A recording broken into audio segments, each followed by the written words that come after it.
अस्सलाम वालेकुम viewers, I am Mohammad Ibrahim on the platform of dimensional physics. Students, आज हम डिस्कस करेंगे chapter number 17 physics of solids. Topic है जी मैग्नेटिक प्रॉपर्टीज़ ऑफ सॉलिड्स। ठीक है जी स्टूडेंट्स, हमने अपने प्रीवियस वीडियो लेक्चर में मैकेनिकल और इलेक्ट्रिकल प्रॉपर्टीज़ ऑफ सॉलिड्स को डिटेल में डिस्कस किया। ठीक है जी, मैकेनिकली हमने स्ट्रेस स्ट्रेन जो है उसको डिटेल में डिस्कस किया, उसकी टाइप्स जो हैं वो हमने डिस्कस की। फिर उसके बाद हमने इलेक्ट्रिकल प्रॉपर्टीज़ जो हैं सॉलिड्स की, कंडक्टर, सेमी कंडक्टर, इंसुलेटर्स को डिटेल में देखा। आज हमारे पास कुछ टर्मिनोलॉजीज़ हैं, diamagnetic, paramagnetic and ferromagnetic, on the basis of magnetic properties of solids. तो डिटेल से आज हम ये सारा जो टॉपिक है जी उसको कवर करेंगे। ठीक है जी, मज़े मज़े की काफ़ी थ्योरीज हैं इसमें। ठीक है, एम्पेयर का जो है वो पॉइंट ऑफ व्यू है। फिर हमारे पास एक स्पेशल टेम्परेचर है जिससे हम क्यूरी टेम्परेचर कहते हैं। तो सारा आज हम डिटेल में जो है वो डिस्कस करेंगे। तो स्टार्ट करते हैं स्टूडेंट्स। सबसे पहले है जी Ampere view of magnetic field. Magnetic properties को स्टार्ट करने से पहले आपको एम्पेयर का जो व्यू है अबाउट मैग्नेटिक फील्ड वो मालूम होना चाहिए। स्टूडेंट्स, 1900 से पहले, ठीक है जी, एम्पेयर ने ये थ्योरी दी कि जो हमारे पास एक बार मैग्नेट से निकलने वाली मैग्नेटिक फील्ड है वो just like a magnetic field due to solenoid है। ठीक, कि एक लॉन्ग बार मैग्नेट की मैग्नेटिक फील्ड, ठीक है जी, किसके इक्विवेलेंट है या किस जैसी है, एक सोलिनॉइड की मैग्नेटिक फील्ड की।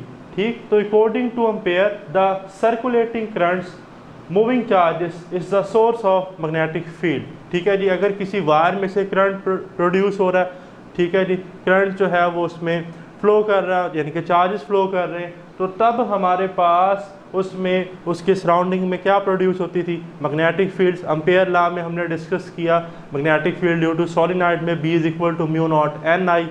ठीक है ना, तो उसने क्या कहा कि मूविंग चार्जेस जो है उनकी वजह से क्या प्रोड्यूस होती है, मैग्नेटिक फील्ड। और एटम में आप जानते हैं कि न्यूक्लियस होते हैं, न्यूक्लियस के ठीक है जी जो ऑर्बिट्स हैं सराउंडिंग में, डिस्क्रीट एनर्जी लेवल्स, ठीक है जी, उनमें इलेक्ट्रॉन जो है वो सर्कुलर ऑर्बिट में मूव करता है। तो इसका मतलब कि इलेक्ट्रॉन किस में होता है, मोशन में। और इलेक्ट्रॉन की मोशन दो तरह की है, ऑर्बिटल मोशन और स्पिन मोशन। आगे चल के देखते हैं। तो उसने कहा कि जी इन मोशन की वजह से क्या प्रोड्यूस होती है, मैग्नेटिक फील्ड। बट तब जो साइंटिस्ट थे, लोग थे, तब एटम का जो स्ट्रक्चर है वो वेल डिफाइन नहीं था, तो लोगों ने उसकी बात को कोई इतना ज़्यादा फेमस नहीं किया, कोई फेम नहीं दिया, बात उसकी अनसुनी कर दी। बट जैसे ही जे थॉमसन ने इलेक्ट्रॉन को डिस्कवर किया तो लोगों ने उसकी थ्योरी को, ठीक है जी, इम्पोर्टेंस देना शुरू कर दी। ठीक, तो आप देख भी रहे हैं कि आपके सामने क्या है, ये एक बार मैग्नेट है जिसका ये नॉर्थ पोल है, साउथ पोल है। मैग्नेटिक फील्ड नॉर्थ से स्टार्ट हो रही है, कहाँ एंड हो रही है, साउथ पर। सिमिलरली ये एक सोलिनॉइड है जिसमें आप एक देख रहे हैं कि मेरे पास एक आयरन सिलेंडर है जिसके ऊपर कॉपर की लैमिनेटेड कोर है। ठीक, सोलिनॉइड हमने डिटेल में भी डिस्कस किया। तो इसकी वजह से जो मैग्नेटिक फील्ड है वो किसकी तरह है, जस्ट लाइक अ बार मैग्नेट। या सिंपली एक अगर मेरे पास करंट कैरिंग लूप है तो उसकी जो मैग्नेटिक फील्ड है वो जस्ट लाइक मेरे पास एक टाइनी मैग्नेट की तरह है। ठीक, तो आगे फर्दर प्रोसीड करते हैं स्टूडेंट। नेक्स्ट है जी the origin of magnetic field magnetism is the spin and orbital motion of electron. अब ज़रा इसको हमने डिटेल में समझना है जी, डिस्कस करते हैं। तो स्टूडेंट सबसे पहले तो देखेंगे सेंट्रल क्या है जी, सेंट्रल डेंस न्यूक्लियस है जिसमें आप जानते हैं न्यूक्लियॉन्स होते हैं, प्रोटॉन और न्यूट्रॉन। अच्छा, सबसे पहले बात कर ली जाए स्टूडेंट न्यूक्लियस की, तो न्यूक्लियस की वजह से भी मैग्नेटिक फील्ड होती है due to spin of nucleus, but वो इतनी ज़्यादा लार्ज नहीं होती, तो उसे हम अप्रॉक्सीमेटली क्या ले लेते हैं, 0। अब आ जाए इलेक्ट्रॉन पे, जो ट्रिकी पार्टिकल है, और एटम की 99% प्रॉपर्टीज़ जो हैं वो किसकी वजह से है, इलेक्ट्रॉन की वजह से। ठीक, तो इलेक्ट्रॉन की स्टूडेंट दो तरह की मोशन होती है, ऑर्बिटल मोशन और स्पिन मोशन। अब देखें, ऑर्बिटल मोशन की वजह से क्या प्रोड्यूस होता है, करंट। और जब करंट प्रोड्यूस होता है तो इस फार्मूले के मुताबिक B = μ0I क्या प्रोड्यूस होगी, मैग्नेटिक फील्ड। तो ऑर्बिटल मोशन की वजह से जो मैग्नेटिक फील्ड प्रोड्यूस होती है उसे हम कहते हैं B0। ठीक है जी, BOB आप कह दें, magnetic field due to orbital motion of electron.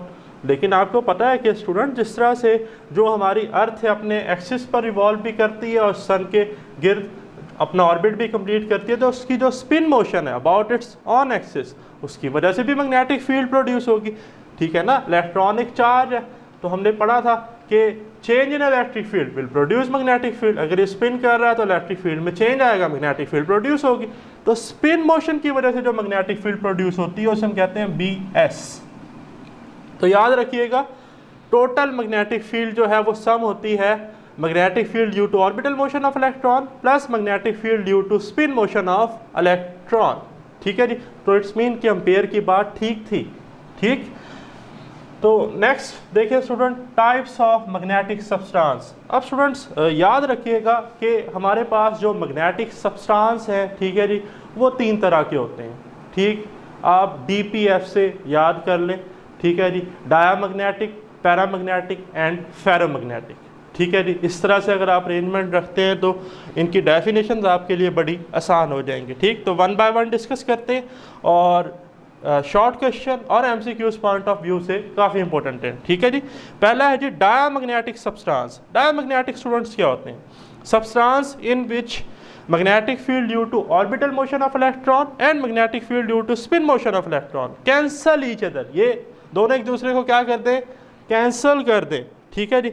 And there is no permanent magnetic movement, कोई परमानेंट मैग्नेटिक मूवमेंट ना हो, ठीक है जी। मैग्नेटिक जो मटेरियल है, मैग्नेटिक मटेरियल वो एक्सटर्नल मैग्नेटिक फील्ड को रिपेल करे, तो उस तरह के मटेरियल को हम क्या कहते हैं जी? डायामैग्नेटिक मटेरियल और सब्सटेंस, जिसकी एग्जांपल में है कॉपर, बिस्मिथ एटसेट्रा। अब ये टर्मिनोलॉजी हमारी बुक में नहीं है बट आपको आनी चाहिए, ठीक है जी। कि एक टर्म होती है ससेप्टिबिलिटी, ठीक है जी। ये रेशियो होती है मैग्नेटाइजेशन टू एक्सटर्नल फील्ड की। इस पे इंशाल्लाह BS का जब लेक्चर्स आएंगे तो डिटेल में बात करेंगे क्योंकि ये आपका सेकंड ईयर से रिलेटेड नहीं है। तो इतना याद रखिएगा कि जो हमारे पास डायामैग्नेटिक मटेरियल की ससेप्टिबिलिटी है वो -1 होती है, नेगेटिव होती है, ठीक। नेक्स्ट है स्टूडेंट पैरामैग्नेटिक सब्सटेंस। पैरामैग्नेटिक क्या होते हैं जी? Substance in which magnetic field due to orbital motion of electron and spin motion of electron support each other and atom behaves like a tiny magnet. Atoms क्या behave करे? Just like a tiny magnet, यानी कि उसमें जो है बड़ी small क्या हो? मैग्नेटिक फील्ड हो, ठीक। तो इस तरह के हमारे पास आ जाते हैं एल्युमिनियम, ठीक है जी, या प्लाटीनियम, मैग्नीज एटसेट्रा। और इसकी जो हमारे पास पैरामैग्नेटिक ससेप्टिबिलिटी है M/H की वैल्यू वो होती है जी 1+1, ठीक। नेक्स्ट है स्टूडेंट, अच्छा ये जो पैरामैग्नेटिक सब्सटेंस है हमने डायामैग्नेटिक में डिस्कस किया कि लेट्स से अगर कोई डायामैग्नेटिक सब्सटेंस है, ठीक है जी, डायामैग्नेटिक है, तो इससे मैग्नेटिक फील्ड लाइंस क्या होंगी? Totally repel. जबकि जो पैरामैग्नेटिक है इनमें से कुछ रिपेल होंगी लेकिन कुछ इसमें से पास भी करेंगे। लेकिन हमारे पास एक थर्ड टाइप ऑफ मटेरियल्स भी होते हैं जिसे हम कहते हैं फेरोमैग्नेटिक सब्सटेंस। और ये बड़े इंटरेस्टिंग और बड़े ही इंपॉर्टेंट मटेरियल्स हैं क्योंकि इन्हें हम मैग्नेटाइजेशन और डीमैग्नेटाइजेशन की वजह से ट्रांसफार्मर की कोर्स में इस्तेमाल करते हैं। तो देखिए substance in which magnetic field due to orbital motion of electron and magnetic field due to spin motion of electron cooperate in such a way atoms has strongest magnetic field, यानी कि इन दोनों का सम जो है वो मैक्सिमम आए, like iron, निकल etcetera, ठीक है जी। और फेरोमैग्नेटिक ससेप्टिबिलिटी जो है वो होती है जी M/H ग्रेटर देन 1, ये याद रखिएगा। और याद रखिएगा फेरोमैग्नेटिक मटेरियल्स में से तमाम जो मैग्नेटिक फील्ड लाइंस हैं वो इसमें से क्या होती हैं जी? इसमें से वो पास होती हैं, ठीक है जी, एक्सटर्नल मैग्नेटिक फील्ड लाइंस। तो नेक्स्ट स्टूडेंट मेरे पास कंसेप्ट है जी domain theory of ferromagnetic substance. अब आप भी सोच रहे होंगे कि भाई इसने तो सारी क्या कर दी थी रिपेल, इसमें से कुछ पास हुई, इसमें ऐसा क्या है कि जो सारी मैग्नेटिक फील्ड लाइंस जो हैं वो इसमें से पास होती हैं, ठीक। देखें रीज़न ये है स्टूडेंट के according to domain theory ferromagnetic substance contain domain. Domain क्या होती है? वेरी इंपॉर्टेंट टर्म, ठीक है, पेपर में MCQs भी आ सकता है, शॉर्ट क्वेश्चन भी। तो स्मॉल, ठीक है जी, small magnetise reason in which magnetic movement perfectly align. वो छोटे छोटे रीजन, ठीक है जी, जिनमें मैग्नेटिक मूवमेंट्स क्या हो? परफेक्टली अलाइन हो, उसे हम क्या कहते हैं? डोमेन। जैसे कि एक फेरोमैग्नेटिक मटेरियल या सब्सटेंस है, इसके अगर इस रीजन की बात की जाए तो इसमें जो मैग्नेटिक मोमेंट्स है सबकी एक ही डायरेक्शन है। इसका मतलब ये इनकी अरेंजमेंट जो है, ऑर्डर लाइन जो है ये वेल अरेंज है। इसी तरह इस रीजन में सारी एक खास डायरेक्शन में, इसी तरह इसी रीजन में भी ये सारी एक खास डायरेक्शन में क्या है, अलाइन। तो इसे कहते हैं परफेक्टली अलाइन मैग्नेटिक मोमेंट। और इन्हीं मैग्नेटिक मोमेंट की वजह से फेरोमैग्नेटिक सब्सटेंस जो है, ठीक है जी, ये हमारे पास मैग्नेटाइजेशन जो है वो रखते हैं, ठीक, जिसे हम स्पॉन्टेनियस मैग्नेटाइजेशन भी कहते हैं, ठीक। अच्छा, बड़ा इंपॉर्टेंट पॉइंट एमसीक्यूज के लिए, ये जो डोमेन्स हैं स्टूडेंट, अगर इनके साइज़ की बात कर ली जाए तो ये आपकी बुक में लिखता है कि वो मिलीमीटर और लेस, ठीक है जी। अगर मिलीमीटर हो सकती हैं, ठीक है, मिली आप जानते हैं 10⁻³ मीटर, और लेस की बात करें तो माइक्रोमीटर, ठीक है जी। तो इसकी एक रेंज है माइक्रोमीटर टू मिलीमीटर, और इस रेंज में कितने नंबर ऑफ एटम्स आते हैं, 10⁻12 टू 10⁻16, ठीक है। ये भी क्या है, एमसीक्यूज है, ओके। तो अब on the basis of domain theory हमारे पास जो मैग्नेटिक मटेरियल्स हैं इनकी दो टाइप्स हैं। एक है स्टूडेंट सॉफ्ट मैग्नेटिक मटेरियल्स, एक है जी हार्ड मैग्नेटिक मटेरियल्स। इसमें क्या फ़र्क है student, very simple. Soft magnetic material like iron, ऐसे मैग्नेटिक मटेरियल जिसे जब एक्सटर्नल मैग्नेटिक फील्ड में प्लेस किया जाए तो तब वो मैग्नेटाइज हो, उनकी मैग्नेटिक मूवमेंट परफेक्टली क्या हो, अलाइन, और जैसे ही एक्सटर्नल मैग्नेटिक फील्ड रिमूव की जाए तो वो वापस अपनी एक्चुअल ओरिजिनल स्टेट में आ जाएं, यानी कि दोबारा से वो डिसऑर्डर मैग्नेटिक मूवमेंट्स में चले जाएं। तो ऐसे मटेरियल्स को क्या कहते हैं, सॉफ्ट मैग्नेटिक मटेरियल्स।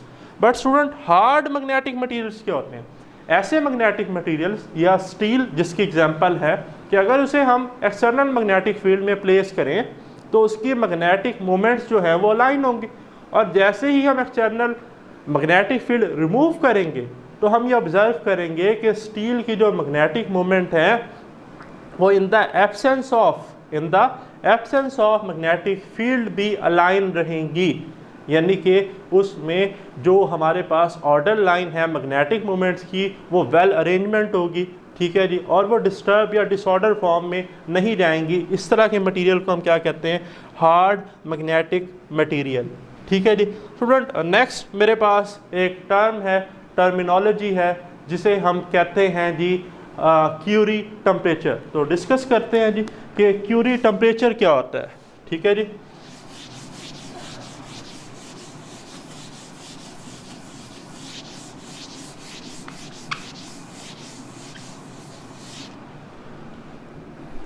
देखें स्टूडेंट, टर्म है जी क्यूरी टेम्परेचर, ठीक है जी। सिंपल है student, the temperature above which ferromagnetic substance becomes paramagnetic. क्या मैंने कहा कि ऐसा टेम्परेचर, ठीक है जी, जिसकी वजह से फेरोमैग्नेटिक सब्सटेंस किस में कन्वर्ट हो जाए, पैरा मैग्नेटिक में, ठीक है जी। इसको हम क्या कहते हैं, क्यूरी टेम्परेचर। अब सवाल ये पैदा होता है फेरोमैग्नेटिक सब्सटेंस पैरामैग्नेटिक सब्सटेंस में कन्वर्ट क्यों होते हैं। स्टूडेंट्स आप देख रहे हैं कि ये मेरे पास डोमेन है, ठीक है जी। अगर मैं यहाँ से हीट प्रोवाइड करूँ, क्या प्रोवाइड करूँ, हीट, थर्मल एनर्जी, ठीक है जी।